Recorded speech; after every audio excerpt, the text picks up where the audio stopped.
સુરત મહાનગરપાલિકા દ્વારા ભારતીય બંધારણના ઘડવૈયા ડોક્ટર બાબા સાહેબ આંબેડકરજીની 133મી જન્મ જયંતિ સુરત મનપા સહિત વિવિધ સામાજિક સંસ્થાઓ દ્વારા ઉજવણી કરાઈ હતી।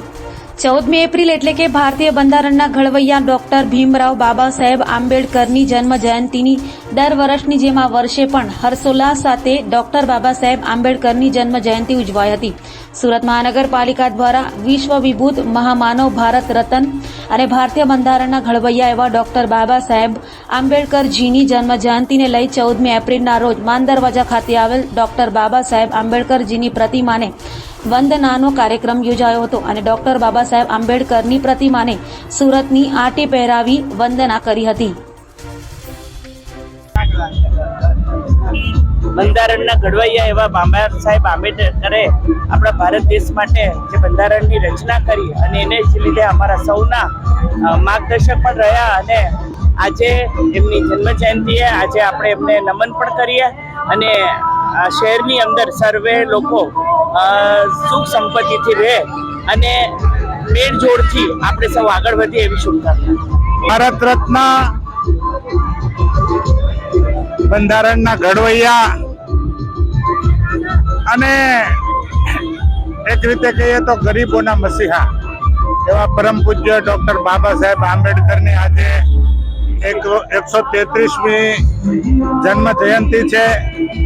આ પ્રસંગે ભારતીય જનતા પાર્ટી સુરત મહાનગરના સૌ કાર્યકર્તાઓ, અમારા કેન્દ્રીય મંત્રી દર્શનાબેન જરદોશ, અમારા મેયર શ્રી, ધારાસભ્યશ્રીઓ અને બીજા સૌ કાર્યકર્તાઓ અને અમારા એસસી મોરચાના સૌ કાર્યકર્તાઓ આજે પૂજ્ય બાબા સાહેબ આંબેડકરને શ્રદ્ધાંજલિ આપવા માટે, પુષ્પાંજલિ આપવા માટે, શ્રદ્ધા સુમન અર્પણ કરવા માટે અમે સૌ એકત્રિત થયા છીએ।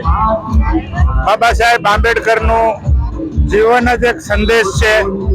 એમણે જે રીતે સમાજના છેવાડાના માણસોને ઉત્થાન માટેના પ્રયત્ન કર્યા છે હંમેશા ઇતિહાસમાં સુવર્ણ પાનાથી લખાશે।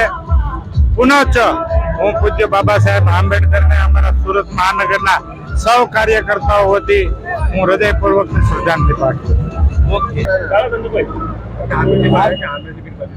કઈ જગ્યા ઉપર શું કાર્યક્રમમાં ઉપસ્થિત છો, કઈ રીતનું આપવામાં આવે? આજ રોજ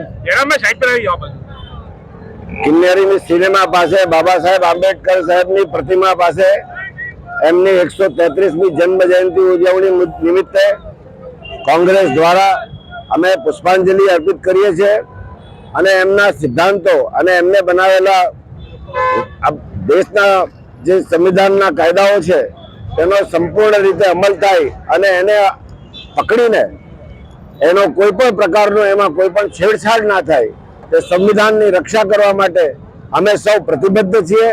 કોંગ્રેસ પાર્ટી આ બાબતમાં ખૂબ લડાઈ કરી રહી છે। રાહુલજી આખા દેશમાં સંવિધાન બચાવવા માટે અમે આંદોલનો કરી રહ્યા છીએ અને તેને ટકાવી રાખવા માટે હંમેશા અમે કોંગ્રેસ પાર્ટી પોતાની જાનની કુરબાની આપીને પણ સંવિધાનને ટકાવી રાખવા માટે સક્ષમ છે અને તૈયાર છે।